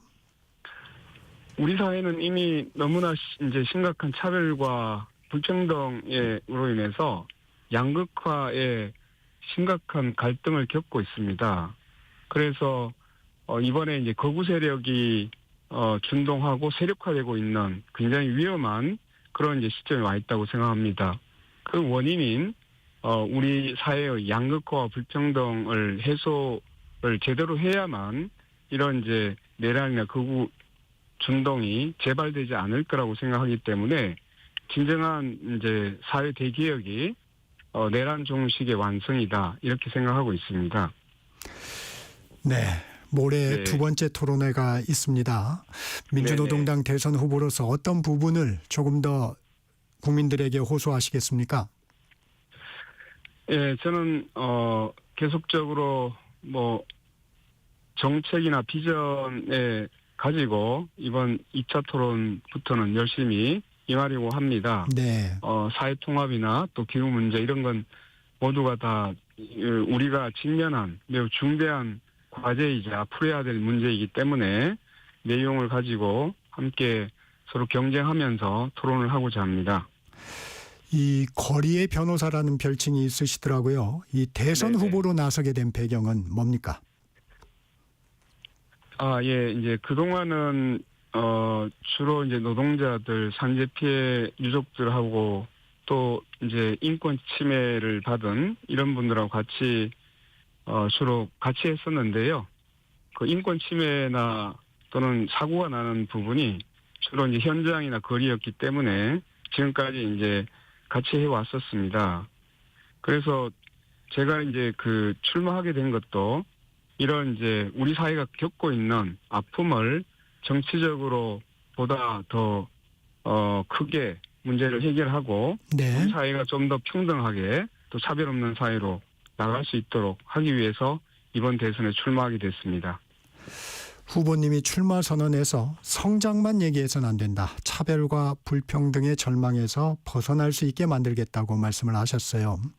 포스터 문구도 갈아엎자 불평등 세상이던데 가장 큰 불평등은 어디에 있다고 보십니까? 지금 우리 사회는 곳곳에 차별이 지금 많습니다. 정규직 노동자, 불안정 노동자, 또 남성과 여성, 부자와 서민, 이성애자와 성소수자, 비장애인과 장애인, 또 자국민과 이주민, 이 사이에 차별과 불평등이 강히 지금 흐르고 있습니다. 사실 이런 문제에서 과연 경중을 가릴 수 있을까요? 네. 이런 이제 모든 차별이 사실 가장 큰 차별로 저에겐 다가오고 있습니다. 네. 민주당 이재명 후보의 성장 중시, 친기업 행보는 어떻게 평가하세요? 예, 당연히 우리 이제 모든 국민들이 잘 살 수 있도록 하기 위해서는 일정한 성장이 열심히 성장을 하기 위한 노력이 필요한데요. 네. 그런데 이미 모든 전문가들이 이야기할 때 저성장 시대라고 이야기하고 있지 않습니까? 네. 그래서 그 가능하지 않은 성장에 목표를 두는 것은 매우 희망 고문이 될 수 있다. 저성장 시대에 맞는 우리의 이제 경제 전략 또 산업 전략을 짜야 된다고 저는 생각하고 있고요. 거기에서 가장 중요한 것은 이제는 수출과 내수가 어떻게 잘 균형을 맞추느냐 하는 문제라고 보거든요. 네. 그러면 결국은 성장의 성과를 어떻게 잘 배분하고 그것이 내수시장으로 연결돼서 선순환 경제를 가져올 수 있을까 하는데 보다 중점을 둬야 되지 않느냐 하는 겁니다. 결국 분배의 문제는 우리가 겪고 있는 불평등의 문제를 해결하는 데 있어서 매우 핵심적인 문제가 과제가 될 것이다. 이렇게 보고 있습니다. 거대 양당이 추진하는 빅텐트에 대해서도 살펴보겠습니다.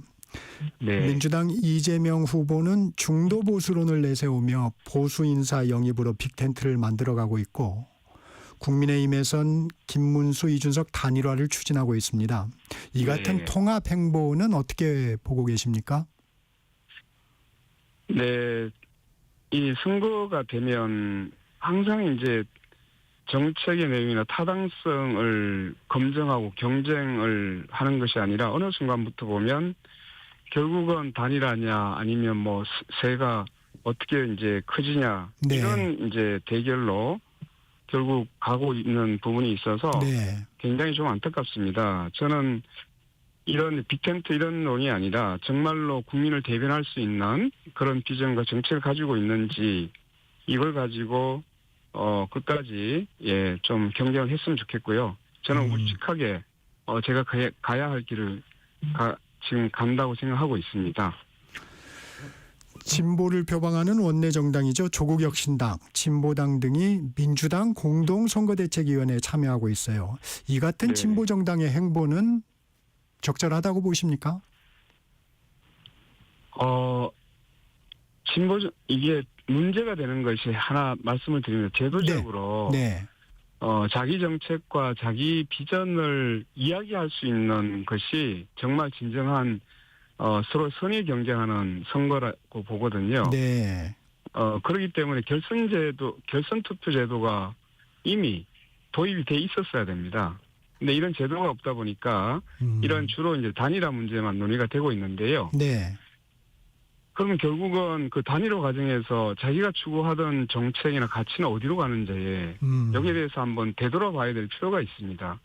자기 가치하고 다르게 서로 다른 방향을 가고 있는데 인위적으로 그렇게 단일화하는 것이 정말 우리 정치에 도움이 될 수 있을지 한 번쯤은 검토를 해봐야 될 사안이라고 또 생각이 듭니다. 네. 정당이 어차피 대중정당으로 가야 되지 않습니까? 그런 부분에 대해서는요? 예, 저희들도 당연히 대중정당을 가고 있습니다. 그런데 대중은 각자의 이해관계에 따라서 자기가 추구하는 또는 자기 이해관계가 서로 상반될 수 있고 매우 다를 수 있습니다. 그렇기 때문에 그 서로 다른 목소리를 서로가 정치 공간에서 이야기할 수 있어야만 이게 진정한 다원적 민주주의가 가능하다고 보여집니다. 그렇기 때문에 다당제 정치를 할 수 있는 그런 제도나 이런 것들이 빨리 제대로 개혁이 돼야 된다고 생각하고 있습니다. 권 의원님의 정책도 좀 살펴볼게요. 1호 공약으로 증세를 통한 불평등 해소를 제시했는데 좀 구체적으로 말씀을 주시면요. 네네. 그 증세는 이제 그 윤석열 정부 들어와서 엄청난 이제 부자 감세가 계속 이루어졌고 그래서 2023년, 24년 두 해 만에 벌써 87조 원에 가까운 세수 감소가 결손이 일어났었던 거거든요. 네. 그래서 이제 일단 부자 감세를 원상 복구하겠다라는 이제 부분을 우선적으로 하고요. 두 번째는 초부유세를 신설해서 그것이 이제 100억 이상의 자산을 가진 부자들에게 세금을 사회복지 목적세 등과 같이 만들어서 우리 사회의 여러 이제 복지 재원 또는 기후 위기에 대한 재정으로 그렇게 확대해 나가겠다는 지금 정책을 내놓고 있습니다. 이 상속증여세율도 올리는 거죠? 네네. 상속증여세도 지금 그 국민의힘과 민주당은 계속적으로 이제 줄이는 방향으로 가고 있는데요. 이 부의 대물림을 우리는 이제 그만 멈추는 것이 맞다. 그래서 이제 상속증여세를 구간별로 90%를 인상하고 또 30억 이상 되는 부분에 대해서는 최고 세율을 90%까지 높이자 이런 정책을 내놓고 있습니다. 이런 자산을 가지고 우리 이제 청년들에게 20세가 되면 이 사회적 상속을 의미하는 청년 기초 자산제를 우리는 공약으로 내걸고 있습니다. 그 세원을 통해서 그런 부분을 확보할 수 있다. 재원을. 네네, 맞습니다. 네네. 이 인기 없는 정책인 것 같은데 금융투자소득세와 가상자산세도 즉각 시행해야 한다는 입장이에요. 네네. 그건 당연히 소득이 있는 곳에 세금이 있다. 이것은 이제 조세정의라고 이야기하고 있고요. 그리고 이런 이제 소득이 세금으로 와서 또 여러 이제 그 복지 제도로 또 어려운 사람들에게 혜택이 돌아갈 수 있도록 하는 것은 우리 사회 공동체가 같이 책임지고 서로 함께 사는 세상을 만들기 위해서는 같이 이해하고 서로 나누어야 된다 이렇게 생각하고 있습니다. 중대재해처벌법에 대해서 TV토론에서도 김문수 후보와 논쟁을 벌이기도 하셨는데 이번에 또 안타깝게 SPC에서 사망사고가 발생했습니다. 중대재해처벌법이 시행된 지 3년이나 됐는데 왜 이런 일이 반복된다고 보세요? 예, 저도 이 사망사고를 보고 굉장히 충격을 또 받았는데요. 이 처벌이 제대로 되지 않았습니다. 사실 이제 SPC는 그 4년간 산재가 562건이나 발생을 했던 그룹인데요. 네. 허영인 회장이 2022년 그 SPL 공장에서 사망사고가 있을 때 국민 사과도 했고 대국민 사과도 했었고 또 1,000억 원인가 이제 그룹 차원에서 투자를 해서 안전시설 하겠다라고 했는데 실제 이번 사고를 보면 노후한 설비에서 사고가 났다 이렇게 이제 발표가 되고 있어요. 그런 점에서 보면 이 책임을 제대로 지지 않는 예방이 가능할까 이런 생각을 가지게 되고요. 그때 SPL 그 대표만 이제 기소가 됐고 허영인 회장은 이제 사실 기소도 안 됐었잖아요. 근데 집행유예로 그 대표 이사도 끝났고 거의 솜방망이 처벌로 끝이 났었습니다. 그러니까 책임을 지지 않는 이런 이제 상태에서는 사실상 자율적 예방이라는 것이 매우 이제 흑고에 불과하다. 책임을 지도록 해야만 제대로 된 예방이 이루어질 수 있다라는 것이 이번에 다시 확인됐습니다. 중대재해처벌법을 완화할 것이 아니라 정말로 권한을 갖고 책임 있는 자에게 이런 사고가 있을 때 제대로 처벌하고 책임을 지울 때 진정한 예방이 될 수 있다고 보고 있습니다. 책임을 질 때 예방이 가능하다 이렇게 보시는 거군요. 네네 맞습니다. 이 포괄적 차별금지법 제정을 공약으로 내거셨는데 이재명 네네. 민주당 후보도 당장은 아니라고 입장을 토론에서 밝혔습니다. 거대 네네. 양당에서 추진하지 못하는 이유는 뭐라고 보십니까? 문제를 보기 때문입니다. 이제 개신교 일부에서 계속적으로 이 차별금지법을 동성애 조장법이다 이렇게 해가지고 일정한 이제 마타도식 공격을 계속하니까 득표에 도움이 안 된다고 생각하고 있는 거예요. 그런데 이 차별의 문제는 우리 인권의 문제입니다. 인권의 문제를 가지고 득표를 계산한 것은 이것은 정말로 정도가 아닙니다. 사회적 합의는 이미 1997년부터 김대중 총재 시절에 차별금지법을 제정하겠다고 약속을 그때부터 시작을 했고요. 그때로부터 보면 벌써 28년이 지났습니다. 사회적 합의는 이미 차고 넘치고 이미 그 국가인권위에서도 권고를 한 바가 있었는데 아직까지 되지 않는 것은 사회적 합의의 문제가 아니라 결단의 문제라고 생각합니다. 지난 토론에서 미국 트럼프 대통령을 향해 레드카드를 꺼내 들었는데 네. 한반도를 둘러싼 대외 환경이 녹록지는 않습니다. 후보님의 네네. 대미 외교 방점은 어디에 있습니까? 중미 외교입니다. 중미 외교. 예. 중국이나 미국에 치우치지 않도록 하는 것. 왜냐하면 트럼프 대통령이 내걸고 있는 그 정책도 자국 우선주의입니다. 자국 이익을 우선하는 이런 실용 외교라고 스스로 포장을 하고 있는데요. 네. 당연히 우리도 실용 외교로 가야죠. 그러려면 어느 가치나 이념에 치우친 통상 외교가 아니라 실용적으로 자주적인 이익을 지킬 수 있도록 중립 외교 방식을 가지고 트럼프의 지금 통상 외교는 이것은 폭력입니다. 그래서 제가 약탈이다 이렇게 표현을 했는데요. 네. 부당한 그러한 외교에 대해서는 맞서야 되죠. 지금 트럼프에 맞선 이제 나라의 정당들이 국민들의 지지를 받고 있다는 것을 한번 상기할 필요가 있습니다. 그런 나라들에서 오히려 지금 트럼프의 관세에 있어서 오히려 좋은 성과를 내고 있다는 사실도 같이 기억했으면 좋겠습니다. 이 북핵 문제는 어떻게 해결해야 된다고 보십니까? 북핵 문제는 지금 우선 북한이 계속 고립되면 고립될수록 이제 핵에 대한 집착이나 의존이 강하게 될 수밖에 없다고 생각하거든요. 네.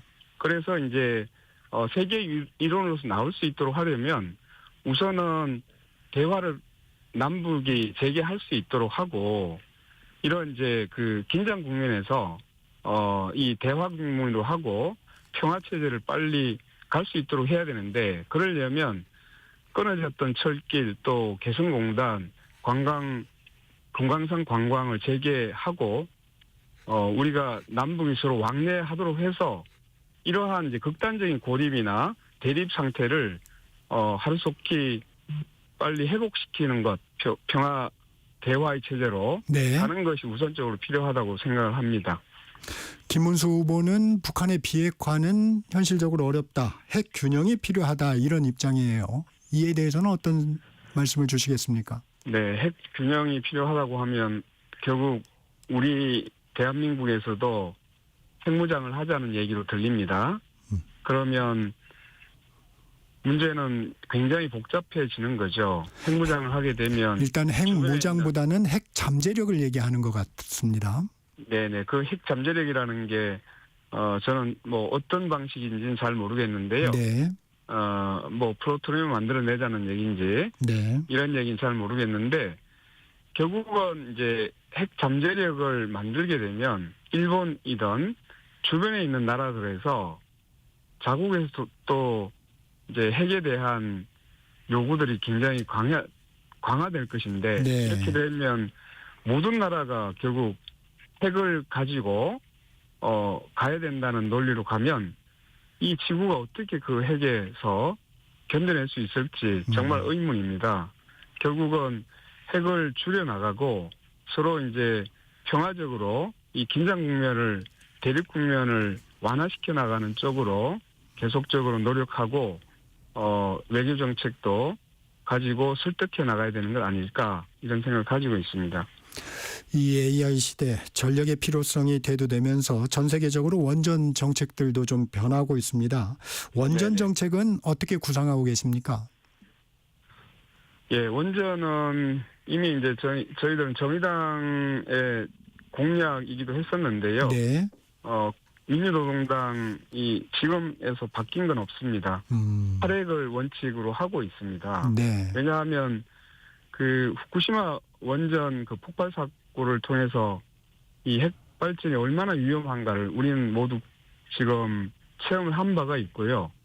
그렇기 때문에 그 핵의 위험을 줄여나가기 위해서는 기본적으로 탈핵 방향으로 가야 된다라고 생각을 하고 있습니다. 네. 특히 그 핵 발전 이후에 나오는 핵 폐기물, 고준위 핵 폐기물은 지금 처리하는 대책을 세우지 못하고 있습니다. 계속적으로 위험한 물질을 처리하는 방안이 없이 핵발전소를 늘리겠다, 지속하겠다고 하는 것은 결국 지구 전체 차원에서 보더라도 재앙이라고 생각하고 있습니다. 거대 양당이 개헌안을 나눴습니다. 후보님도 7공화국으로 가는 장기 개헌 방향을 말씀하셨는데 어떤 내용인가요? 네, 저희들은 비상계엄이 터지고 난 이후부터 이제 그 이번 비상계엄을 하나의 원인이 됐던 것이 제6공화국 헌법에 일부 내재돼 있다라는 네. 평가를 했었고요. 네. 그리고 이제 우리 지금 대통령제가 지나치게 대통령에게 집중돼 있는 제왕적 대통령제이다. 그래서 이제 전면적으로 개헌을 들어가야 된다라고 주장을 했었고요. 네. 그리고 이제 이번 개헌에 있어서 사실 더 중요한 것은 시민들이 정치에 참여할 수 있는 자기의 주권을 실현할 수 있는 것이 매우 제한적이다라는 것이 네. 이번 이제 내란 사태에서 경험을 하게 됐습니다.